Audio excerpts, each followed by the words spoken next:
Ne haber? Ne haber?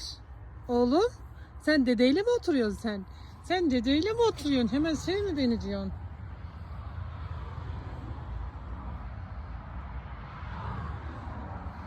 Oğlum, oğluşum, erkek güzelim. Ya bu erkek güzeli ya, erkek güzeli bu ya, erkek güzeli bu ya, erkek güzeli ya. Ay göbüş göbüş göbüş göbüş göbüş göbüş göbüş göbüş. Bak bir, bak.